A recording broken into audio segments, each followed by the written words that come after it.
en el corazón del vasto imperio persa, entre los años 486 y 465 a.C. El trono del imperio persa, el más poderoso del mundo en aquella época, estaba ocupado por el rey Asuero. Su imperio era el más grande de la época, se extendía desde la India hasta Etiopía. Abarcaba 127 provincias, una antigua ciudad real situada en el actual territorio de Irán, cerca de la frontera con Irak en la ciudad real de Susa, actualmente en la región suroeste de Irán, era el centro del poder. En este escenario majestuoso, pero lleno de intrigas políticas, una joven judía surgió como protagonista de una de las historias más conmovedoras de las Escrituras. Huérfana de padre y madre, fue conducida a una posición impensable, el trono, junto al rey. Criada por su primo Mardoqueo, vivía entre los exiliados judíos, que habían sido llevados de Judea a Babilonia en el año 586 a.C., con la caída de Babilonia. Los judíos pasaron a vivir bajo el dominio persa. A pesar de su origen humilde, Dios la eligió para una misión grandiosa, al convertirse en reina y salvar a su pueblo del exterminio.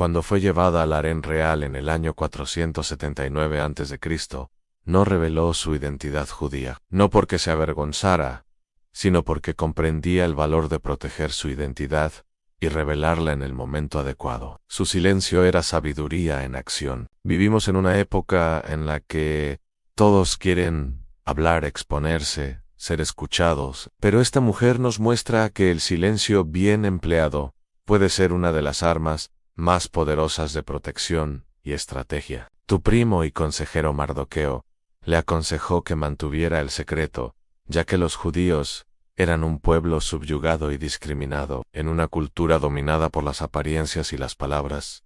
Ella eligió el silencio. Entendió que hablar en el momento equivocado podría cerrarle puertas, pero que el silencio bien guardado sería su protección hasta el momento adecuado. Esta estrategia es aún más poderosa si recordamos que los persas valoraban el orden, la jerarquía y la lealtad, y cualquier indicio de origen rebelde podía ser peligroso. Su silencio le permitió ser vista más allá de sus etiquetas. Esto enseñó al público que a veces es necesario guardar en el corazón aquello que el mundo aún no está preparado para entender.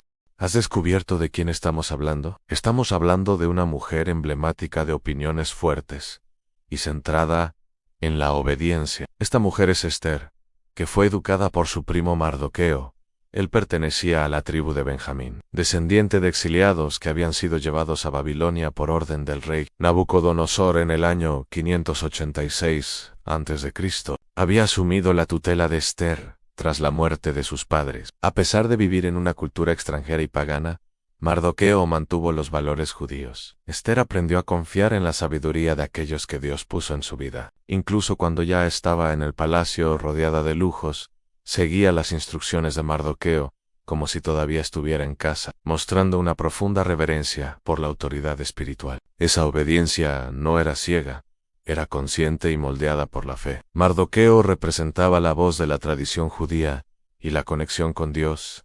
La cultura persa estaba marcada por la jerarquía política, pero Esther respetaba la jerarquía espiritual. Para ella, obedecer era un acto de fe y sabiduría. Esa obediencia la mantuvo protegida y alineada con el cielo, incluso rodeada de costumbres paganas. En los tiempos modernos en los que se exalta la independencia, Esther nos recuerda que la verdadera fuerza proviene de la humildad de dejarse guiar.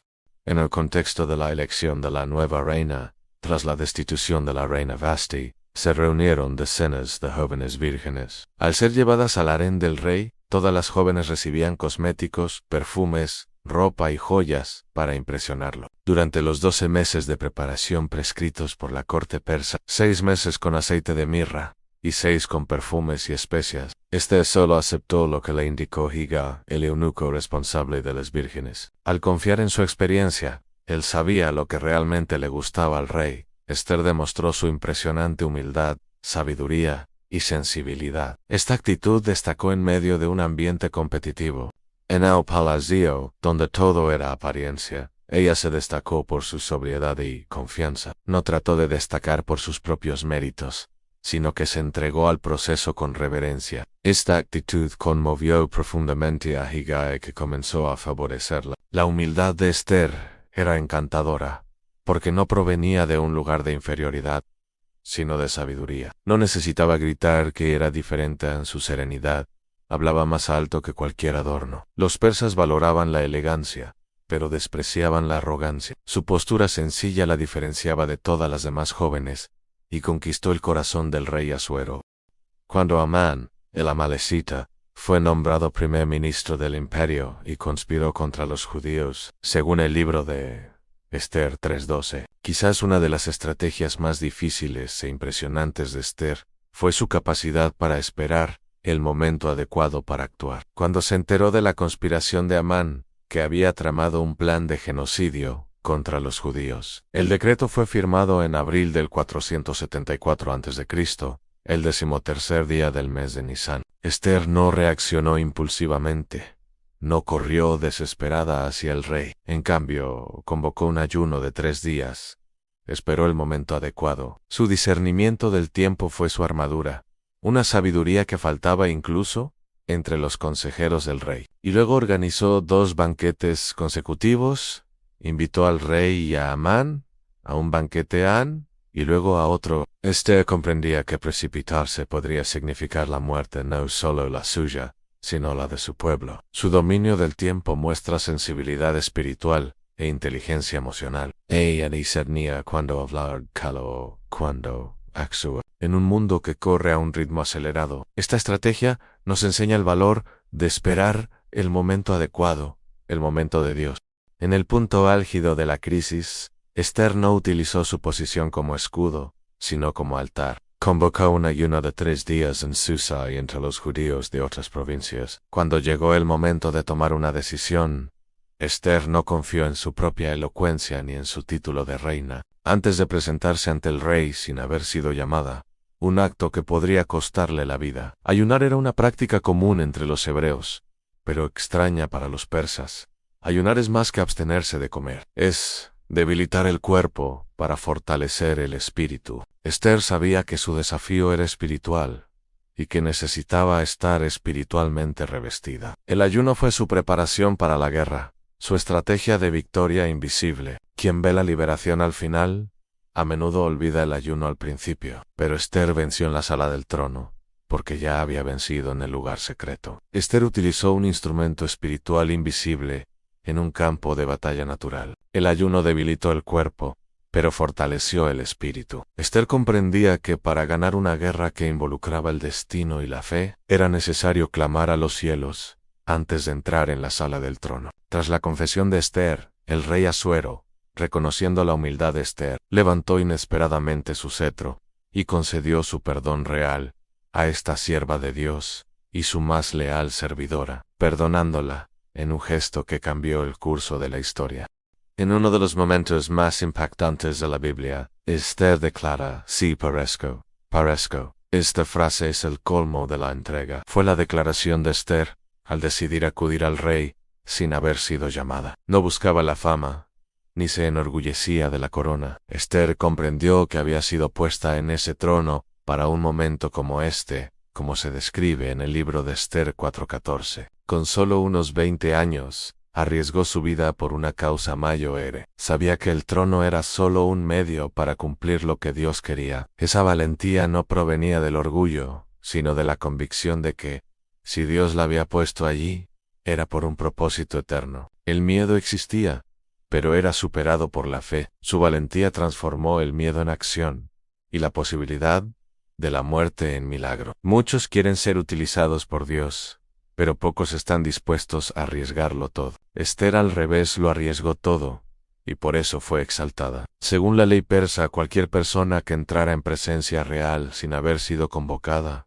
podía ser ejecutada. Esto sucedió alrededor del año 474 a.C., solo un año antes de que se revirtiera la amenaza genocida. Esther puso su vida en peligro por su pueblo. Era joven, extranjera y mujer, tres condiciones frágiles en aquella sociedad, pero su valentía superó su condición. Esa valentía no era humana, espiritual. Se levantó ante una estructura imperial sin levantar la voz, solo con el poder de la verdad. Eligió el propósito por encima de la autoconservación. Esther fue inteligente al crear el ambiente adecuado antes de presentar su petición al rey. No llegó exigiendo nada. Organizó un banquete, invitó a los invitados, esperó, creó vínculos emocionales antes de presentar su causa. Esta estrategia revela su profunda inteligencia emocional. Era una maniobra política. Al darle una sensación de prestigio, conseguía que bajara la guardia.